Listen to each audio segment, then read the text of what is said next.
ಮತ್ತೇಯು ಬರೆದ ಶುಭವಾರ್ತೆ 21ನೇ ಅಧ್ಯಾಯ 28ರಿಂದ 32 ವಚನಗಳನ್ನು ತೆಗೆದಿಟ್ಕೊಳ್ಳಿ.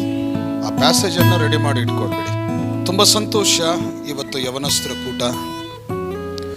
ಯವನಸ್ಥರು ಬಲವಾಗಿದ್ದರೆ ಕುಟುಂಬಕ್ಕೆ ಒಂದು ಬಲ.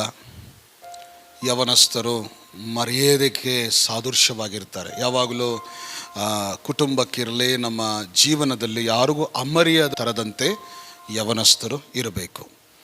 ಅದಕ್ಕೆ ಯೌವನ ಪ್ರಾಯದಲ್ಲಿ ನೊಗವನ್ನು ಒತ್ತುಕೊಳ್ಳುವರು ಧನ್ಯರು ಅಂತ ಬರಲ್ಪಟ್ಟಿದೆ. What a wonderful word it is. ನೊಗವನ್ನು ಒತ್ತುಕೊಳ್ಳೋದು, ಭಾರ ಒತ್ತುಕೊಳ್ಳೋದು. ಯಾರ ಭಾರ? ಕುಟುಂಬದ ಭಾರ, ಸಂಸಾರದ ಭಾರ, ಮನೆಯ ಭಾರ, ಅನೇಕವಾದ ಟೆನ್ಷನ್ಸ್ ಅವೆಲ್ಲ. ಯೌವನ ಪ್ರಾಯದಲ್ಲಿ ಯಾವ ಭಾರ ಒತ್ಕೋಬೇಕು ನಾವೆಲ್ಲರೂ? ದೇವರ ಭಾರ. ದೇವರ ಭಾರ ನೀವು ಯಾವಾಗ ಒತ್ತುಕೊಳ್ತೀರೋ ಆ ಭಾರ ಒತ್ತುಕೊಳ್ಳುವವರು ತುಂಬ ಶ್ರೇಷ್ಠವಾಗಿರ್ತಾರೆ. ಅವ್ರ ಜೀವನ ಪ್ರತ್ಯೇಕವಾಗಿರುತ್ತೆ. ಓಕೆ, ಅವರು ಅಭಿಷೇಕಿಸಲ್ಪಡ್ತಾರೆ. ದೇವರ ಶಕ್ತಿಯನ್ನು ಹೊಂದಿಕೊಂಡು ನಡೆಯೋರಾಗಿರ್ತಾರೆ. And nobody can stop them. ಅವ್ರನ್ನ ಯಾರು ನಿಲ್ಲಿಸಲಿಕ್ಕೆ ಸಾಧ್ಯವೂ ಇಲ್ಲ. ಅದಕ್ಕೆ ಪ್ರತಿಯೊಬ್ಬರು ಏನಂತ ಪರೀಕ್ಷಿಸ್ಕೊಳ್ಬೇಕು ಅಂತಂದರೆ, ಒಬ್ಬ ಯವನಸ್ಥನು ದೇವರ ಚಿತ್ತದಲ್ಲಿ ಭಾರ ಹೊತ್ತುಕೊಂಡು ನಡೆದರೆ ಆತನು ಎಲ್ಲ ವರ್ಗದಲ್ಲಿ, ಎಲ್ಲ ವಿಷಯಗಳಲ್ಲಿ ನೀತಿವಂತನಾಗಿರ್ತಾನೆ.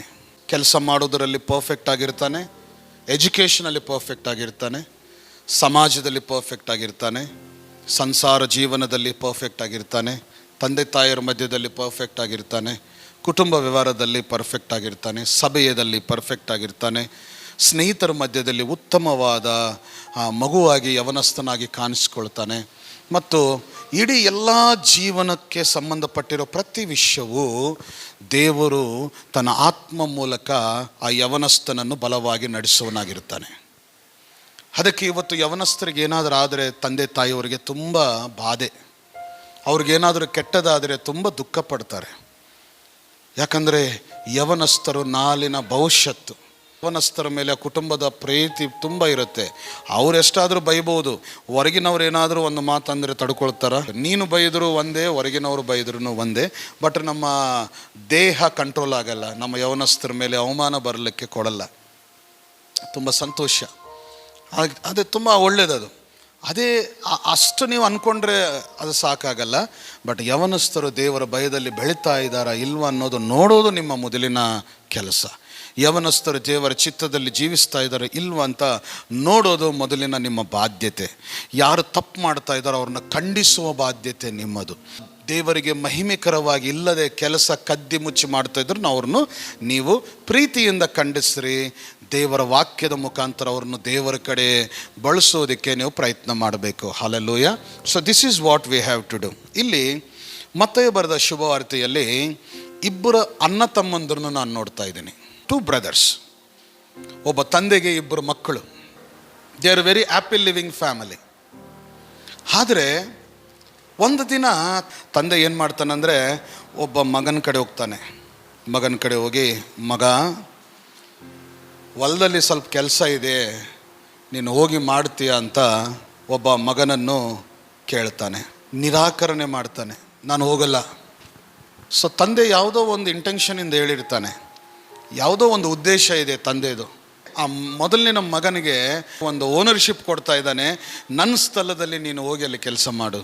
ವಂಡರ್ಫುಲ್ ಅವಕಾಶ ಅದು. ಆದರೆ ಒಬ್ಬ ಮಗ ಅಂತಾನೆ, ನಾನು ಹೋಗಲ್ಲ, ನನಗೆ ಕೆಲಸ ಇದೆ, ನಾನು ಮಾಡಲ್ಲಪ್ಪ, ಬೇರೆ ಯಾರಾದರೂ ನೋಡ್ಕೊ ಅಂತಾನೆ. ತಂದೆ ಯಾವಾಗಲೂ ಕ್ಷಮಿಸ್ತಾನೆ. ಮಕ್ಕಳು ಮಾತು ಕೇಳಿದ್ರು ಕೇಳದೇ ಇದ್ರೂ ಕ್ಷಮಿಸ್ತಾನೆ. ಸ್ವಲ್ಪ ಸಮಯ ಆದಮೇಲೆ ಆ ಯವನಸ್ಥನು ಯೋಚನೆ ಮಾಡ್ತಾನೆ, ನಾನು ಹೋಗ್ತೀನಪ್ಪ ಅಂತ ಹೋಗಿ ಹೇಳ್ತಾನೆ. ಒಂದು ಮಗಂದು ವರ್ಜನ್ ಆಗಿದೆ. ಇನ್ನೊಂದು ಮಗನ ಕಡೆ ಹೋಗ್ತಾನೆ, ಕೆಲಸ ಇದೆ ಹೋಗಪ್ಪ ಅಂತ. ಆದರೆ ಫಸ್ಟಾಗಿ ಆ ಮಗ ಅಂತಾನೆ, ನಾನು ಹೋಗ್ತೀನಿ ಅಪ್ಪ. ಸೊ ತಂದೆಗೆ ಸ್ವಲ್ಪ ಸಂತೋಷ ಆಗುತ್ತೆ. ಓಹೋ, ಮಗ ಹೋಗ್ತೀನಂತ ಇದನ್ನು, ಹೋಗಲಿ, ಇವನಾದರೂ ಒಪ್ಕೊಂಡಿದ್ದಾನೆ.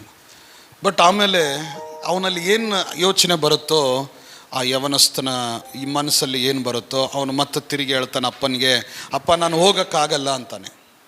ಆವಾಗ ಯೇಸು ಕ್ರಿಸ್ತನು ಒಂದು ಪ್ರಶ್ನೆ ಕೇಳ್ತಾನೆ ಅಲ್ಲಿದ್ದವರಿಗೆ, ಇವರಲ್ಲಿ ಯಾರು ಶ್ರೇಷ್ಠರು? ಯಾರು ದೇವರ ತಂದೆಯ ಮಾತಿಗೆ ವಿಧೇಯರಾಗಿದ್ದರು ಅಂತ ಅವ್ರು ಕೇಳಿದ್ರೆ ದೊಡ್ಡವನು ಅಂತ ಅಲ್ಲಿ ಎಲ್ಲರೂ ಉತ್ತರ ಕೊಡ್ತಾರೆ.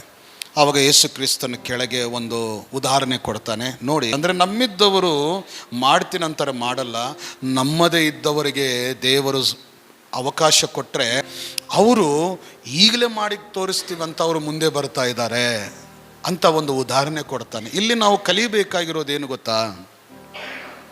ದೇವರು ನಂಬಿದ ನಮ್ಮ ಮಕ್ಕಳು ನಾವು ದೇವರು ಹೇಳಿದ ಮಾತಿಗೆ ನಾವು ವಿಧೇಯರಾಗಲ್ಲ.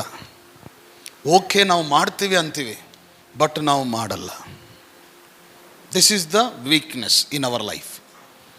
ಬಟ್ ನೋಡಿ, ಅವಕಾಶಕ್ಕಾಗಿ ಎದುರು ನೋಡ್ತಾ ಇರುವ ಜನರು ಎಷ್ಟೋ ಜನರಿದ್ದಾರೆ. ಆದರೆ ನಮ್ಮ ನಂಬಿಕೆ ಅವ್ರ ಮೇಲೆ ಹೋಗಲ್ಲ. ಅವರು ಮಾಡ್ತಾರೋ ಇಲ್ಲಪ್ಪ ಯಾಕೆ ಹೇಳೋಣ ಅಂತ ನಾವು ಸುಮ್ಮನೆ ಇರ್ತೀವಿ.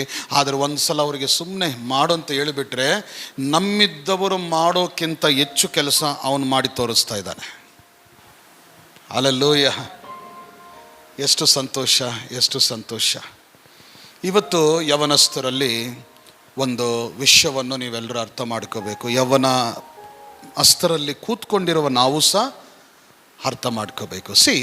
ಕುಟುಂಬದಲ್ಲಿ ಪ್ರತಿಯೊಬ್ಬರು ಒಂದು ಕೆಲಸವನ್ನು, ಒಂದು ಕೆಲಸದ ಭಾರ ಯವನಸ್ಥರಿಗೆ ಕೊಡಬೇಕು, ಬಾಧ್ಯತೆಯನ್ನು ಕೊಡಬೇಕು. This is very important. ತಂದೆ ತಾಯಿಯವರು ಯಾವಾಗಲೂ ತನ್ನ ಮಕ್ಕಳನ್ನೇ ನಂಬ್ತಾರೆ. ಈ ಯವನಸ್ಥರು ಸಹ ತಂದೆ ತಾಯಿಯವರು ಹೇಳಿರುವ ಬಾಧ್ಯತೆಗೆ ಒಳಗಾಗಬೇಕು. ಯವನಸ್ಥರಲ್ಲಿ 2 ಕ್ಯಾಟಗರೀಸ್ ಇರ್ತವೆ. ಒಂದು ರಿಜೆಕ್ಟ್ ಮಾಡ್ತಾರೆ, ಒಂದು ಹೊಂದಿಕೊಳ್ತಾರೆ. ದೇವರ ಕೈಯಲ್ಲಿ ಬಲವಾಗಿರುವ ತಂದೆ ತಾಯಿಯವರ ಮುಖಾಂತರನೇ ನಿನ್ನ ಜೀವನದಲ್ಲಿ ಒಂದು ಕಾರ್ಯವಾಗತ್ತೆ. ಹಲ್ಲೆಲೂಯಾ! ಯಾವಾಗಲೂ ಯವನಸ್ಥರಾಗಿರುವ ನೀವು ಅವಕಾಶಕ್ಕಾಗಿ ಕಾಯ್ತಾ ಇರಬೇಕು. ಡಿಸಪಾಯಿಂಟ್ ಆಗಲಿಕ್ಕೆ ಕೊಡಲ್ಲ ದೇವರು. ನಿನ್ನನ್ನು ಶ್ರೇಷ್ಠವಾಗಿ ಎತ್ತಿ ತೋರಿಸ್ತಾನೆ, ಘನತೆಯಾಗಿ ಎತ್ತಿ ತೋರಿಸ್ತಾನೆ ನಿನ್ನನ್ನು. ದೇವರಿಗೆ ಮಹಿಮೆ ಉಂಟಾಗಲಿ. ಒಂದಿನ ನಾನು ಯವನಸ್ಥನಾಗಿರುವಾಗ ದೇವರು ಒಂದು ಬಾಧ್ಯತೆ ಕೊಟ್ಟರು ನನಗೆ. ಈ ಕಾಲ್ಡ್ ಮೀ, ತನ್ನ ಮಹಿಮೆಗಾಗಿ ನನ್ನನ್ನು ಕರೆದರು. ಆತನ ಸ್ವರವನ್ನು ನಾನು ಕೇಳಿಸಿಕೊಂಡೆ. Immediately I approach to my father. ತಕ್ಷಣವೇ ನಾನು ನನ್ನ ತಂದೆ ಕಡೆ ಹೋಗಿದ್ದೆ. ನನ್ನ ತಂದೆಗೆ ನಾನು ರೂಮಲ್ಲಿ ಕೂಡಿಸಿ, ರೂಮಲ್ಲಿ ಕರೆದು, ನಾನು ನಮ್ಮ ಡ್ಯಾಡಿ ಇಬ್ಬರೇ ಇದ್ದೀವಿ ರೂಮಲ್ಲಿ. ಆವಾಗ ನನ್ನ ಡ್ಯಾಡಿಗೆ ಕೇಳಿದೆ, ಡ್ಯಾಡಿ, ಈ ಥರ ದೇವರ ಕರೆ ಬಂತು ನನಗೆ, ಈ ಥರ ದೇವರು ನನ್ನನ್ನು ಕರಿತಾ ಇದ್ದಾರೆ, ನನ್ನ ಮನಸ್ಸಲ್ಲಿ ಈ ಥರ ಕದಲಿಸಲ್ಪಡ್ತಾ ಇದೆ, ನಾನು ಏನು ಮಾಡಲಿ ನನಗೆ ಅರ್ಥ ಆಗ್ತಾ ಇಲ್ಲ ಅಂತ ನನ್ನ ಡ್ಯಾಡಿ ಜೊತೆ ನಾನು ಮಾತಾಡ್ತಾ ಇದ್ದೀನಿ. ಆವಾಗ ನಮ್ಮ ತಂದೆಯವರು ಒಂದು ಮಾತಂದರು, ಮಗು,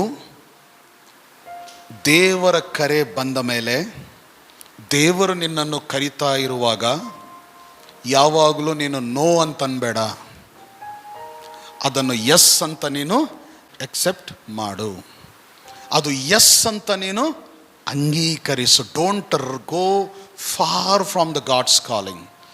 ದೇವರ ಕರೆಯಿಂದ ನೀನು ದೂರಾಗಿ ಓಡಬೇಡ, ನಿರ್ಲಕ್ಷ್ಯನ ಮಾಡಬೇಡ. ಆ ಕರೆ ನಿನಗೆ ಬಂದಿದೆಯಲ್ಲ, ಅಂಗೀಕರಿಸು. ಆ ಯವನ ಪ್ರಾಯದಲ್ಲಿರುವಾಗ ನನಗೇನು ಪ್ಯಾಷನ್ಸ್ ಇದ್ದಿಲ್ಲ. ಆ ಥರ ಆ ಥರ ನನಗೇನು ಗೊತ್ತಿಲ್ಲ. ಸ್ಟೇಜ್ ಅಂದರೆ ಏನು ಗೊತ್ತಿಲ್ಲ, ಪ್ರೀಚಿಂಗ್ ಅಂದರೆ ಏನು ಗೊತ್ತಿಲ್ಲ, ಪ್ರೈಸ್ ಆ್ಯಂಡ್ ವರ್ಷಿಪ್ ಅಂದರೆ ಏನು ಗೊತ್ತಿಲ್ಲ. ನನ್ನಲ್ಲಿ ಆ ಮೆಂಟಲಿಟಿ ಇದ್ದಿಲ್ಲ, ಒಟ್ಟೆ ಇದ್ದಿಲ್ಲ. ದೇವರು ನನ್ನನ್ನು ಕರಿತಾ ಇದ್ದಾನೆ, ಅದು ನನಗೆ ಅರ್ಥ ಆಗಲಿಲ್ಲ. ನನ್ನ ಡ್ಯಾಡಿ ಜೊತೆ ಮಾತಾಡಿದ್ರೆ ಡ್ಯಾಡಿ ಸ್ಪಷ್ಟವಾದ ರೀತಿಯಿಂದ ಅರ್ಥ ಮಾಡಿ ಹೇಳಿದರು, ಮಗು, ದೇವರ ಕರೆದ ಮೇಲೆ ಯಾರು ಮಾತು ಕೇಳಬೇಡ ಅಂತಂದರು. Obey to God, don't listen to anyone ಅಂತಂದರು. ದೇವರ ಕರೆ ಬಂದ ಮೇಲೆ ಮೊದಲನೇದಾಗಿ ನಾನು ನನ್ನ ತಂದೆ ಜೊತೆ ಮಾತಾಡಿದ್ರೆ ತಂದೆ ನನಗೆ ಸಂಪೂರ್ಣವಾದ ಸಪೋರ್ಟ್ ಕೊಟ್ಟಿದ್ದರು. ನನಗೆ ಈ ಸಂಪೂರ್ಣವಾದ ಆದರಣೆ ಕೊಟ್ಟಿದ್ದರು, ನನಗೆ ಸಂಪೂರ್ಣವಾದ ಧೈರ್ಯ ಕೊಟ್ಟಿದ್ದರು, ನನಗೆ ಸಂಪೂರ್ಣವಾದ ದೇವರ ವಾಕ್ಯದಿಂದ ಅವರು ನನಗೆ ತಿಳುವಳಿಕೆ ಕೊಟ್ಟಿದ್ದರು. ದೇವರ ಕರೆ ಬಂದರೆ ನೋ ಅನ್ಬೇಡ ಮಗು, ಯು ಜಸ್ಟ್ ಫಾಲೋ ಹಿಮ್ ಅಂತ ಅಂದ್ಬಿಟ್ರು. ಇದು ನನ್ನ ಅನುಭವ ಇದೆ. ನೋ ಅಂತಂದರೆ ಎಂಥ ಪೆಟ್ಟು ಕೂತ್ಕೊಳ್ಳುತ್ತದೆ ನನಗೆ ಗೊತ್ತು. ಅದಕ್ಕೆ ನೋ ಅಂತ ಅನ್ಬೇಡ, ಎಸ್ ಅಂತ ಅಂದು ಮುಂದೆ ಹೋಗು, ಎಲ್ಲ ಅವನೇ ನೋಡ್ಕೊಳ್ತಾನಂತ ಅಂದ್ಬಿಟ್ಟ. ಆವಾಗ ನನಗೆ ಫಸ್ಟ್ ಲೆವೆಲ್ ಧೈರ್ಯ ಬಂದುಬಿಡ್ತು, ಒಂದು ಬಲ ಬಂದುಬಿಡ್ತು, ಒಂದು ಉಜ್ಜೀವ ಬಂದುಬಿಡ್ತು. ಅಯ್ಯೋ ನನ್ನ ಡ್ಯಾಡಿ ನನಗೆ ಸಪೋರ್ಟ್ ಮಾಡಿದ್ರಲ್ಲ ಅಂತ ನನಗೊಂದು ಸ್ಟ್ರೆಂತ್ ಬಂತು. ಆವಾಗ ನಾನು ಉಜ್ಜೀವದಿಂದ ಮತ್ತು ತಿರುಗಿ ಉಪವಾಸ ಪ್ರಾರ್ಥನೆಯಲ್ಲಿ ಪ್ರಾರ್ಥನೆ ಪ್ರಾರ್ಥನೆ ಪ್ರಾರ್ಥನೆ ಪ್ರಾರ್ಥನೆ every time praying and listening the God's voice. ದೇವರ ಸ್ವರವನ್ನು ನಾನು ಕೇಳ್ತಾನೆ ಇದೆ. ಸಮಯ ಸಿಕ್ಕಿದರೆ ಪ್ರಾರ್ಥನೆ, ಸಮಯ ತೆಗೆದು ಪ್ರಾರ್ಥನೆ, ರಾತ್ರಿ ಹಗಲು ಅಂತಲ್ಲ, ಎಲ್ಲೆಲ್ಲಿ ಸಮಯ ಸಿಗ್ತಾ ಇರುತ್ತೋ ಪ್ರಾರ್ಥನೆ ಪ್ರಾರ್ಥನೆ ಪ್ರಾರ್ಥನೆಯಲ್ಲಿ ಕಲಿತಾ ಇದ್ದ. I want to be connected with God. ನಾನು ದೇವ್ರ ಜೊತೆ ಒಂದಾಗಿರಬೇಕಂತ ನನ್ನ ಇಷ್ಟ. ನಾನು ಯಾರಿಗೆ ನನಗೆ ಫ್ರೆಂಡ್ಸ್ ಜೊತೆ ಹೋಗೋ ಇಷ್ಟ ಬಂದಾಯಿತು, ಸುಮ್ಮನೆ ಕೂತ್ಕೊಂಡು ಆದಿದು ಮಾತಾಡೋದು ಬಂದಾಯಿತು, ನನಗೆ ಯಾರ ಜೊತೆ ಹೋಗೋದು ಬಂದಾಯಿತು, ಎಲ್ಲಾದರೂ ಹೊರಗೆ ಹೋಗೋಣಂತ ಬಂದಾಯಿತು. ಸೊ ಎಲ್ಲ ಡೋರ್ಸ್ ಕ್ಲೋಸ್ ಆಯಿತು. ನನಗೆ ಬರೀ ಒಂದೇ interest, I want to listen my God's voice. ನಾನು ತಕ್ಷಣವೇ ರೂಮ್ ಒಳಗೆ ಹೋಗಿ ದೇವ್ರ ಜೊತೆ ಮಾತಾಡೋದನ್ನು ಸ್ಟಾರ್ಟ್ ಮಾಡ್ತಿದ್ದೆ, ದೇವರು ನನ್ನ ಜೊತೆ ಮಾತಾಡೋದು ಸ್ಟಾರ್ಟ್ ಮಾಡ್ತಿದ್ದ. ಈ ಥರ ಒಂದು ಫೆಲೋಶಿಪ್, ಒಂದು ಫ್ರೆಂಡ್ಶಿಪ್, ಒಂದು ರಿಲೇಷನ್ ದೇವರ ಜೊತೆ ಸ್ಟಾರ್ಟ್ ಆಗಿದೆ. So today I am standard.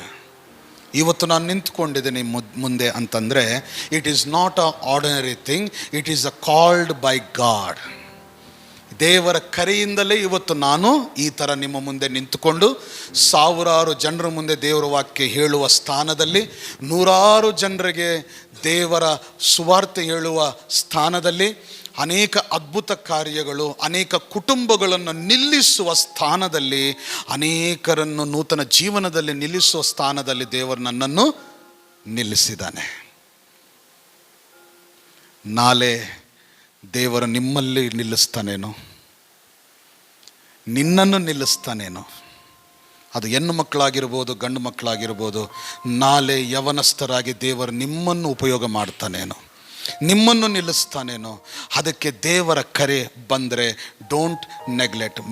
Main important opportunity, ಒಂದು ಅವಕಾಶ ದೇವರು ಕೊಟ್ಟರೆ ನೆಗ್ಲೆಕ್ಟ್ ಮಾಡಬೇಡ. ಅದಕ್ಕೆ ದೇವರು ಇಲ್ಲಿ ಇಬ್ಬರು ಮಕ್ಕಳಿಗೆ ಒಂದು ಅವಕಾಶ ತಂದೆ ಕೊಡ್ತಾನೆ. ಒಬ್ಬ ಮಗು ಅದನ್ನು ಬಳಸ್ಕೊಳ್ತಾನೆ, ಒಬ್ಬ ಮಗು ಅದನ್ನು ಉಪಯೋಗ ಮಾಡ್ತಾನೆ, ಒಬ್ಬ ಮಗು ಏನು ಮಾಡ್ತಾನೆ. ಸೊ ಇವತ್ತು ಯವನಸ್ಥರಿಗೆ ಒಂದೇ ಮಾತು ನಾನು ಹೇಳಲಿಕ್ಕೆ ಇಷ್ಟಪಡ್ತೀನಿ, ದೇವರು ನಿಮ್ಮನ್ನು ಕರೀದಾನೆ. Don't waste your time, wait for the God's call. ದೇವರ ಕರೆ ಆಲ್ರೆಡಿ ಇದೆ, ನಾವೆಲ್ಲರೂ ಇದ್ದೀವಿ ಆತನ ಕರೆಯಲ್ಲಿ.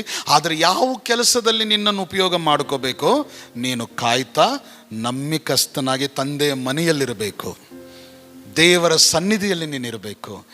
One day the God will make you to stand and he will show you what to do or what not to do. ಇದೇನು ಮಾಡಬೇಕು, ಏನು ಮಾಡಬಾರ್ದು ಒಂದಿನ ದೇವರು ನಿನಗೆ ತೋರಿಸ್ತಾನೆ. ದೇವರ ಮಾತನ್ನು ಒಂದು ಬಾಧ್ಯತೆಯಾಗಿ ತಗೋಬೇಕು. ದೇವರು ನನಗೆ ಹೇಳಿದಾನಂತಂದರೆ ಏನೋ ಉದ್ದೇಶ ಇದೆ, ಅದನ್ನು ನಾನು ಮಾಡಲೇಬೇಕು. ನನ್ನ ತಂದೆಯ ಹೊಲದಲ್ಲಿ ನಾನು ಕೆಲಸ ಮಾಡಬೇಕು. ಸೊ ಈ ಥರ ಬಂದಿದ್ದ ಅವಕಾಶವನ್ನು, ಅವರ ನಿರ್ಲಕ್ಷ್ಯವನ್ನು ಮಾಡಲೇ ಇಲ್ಲ.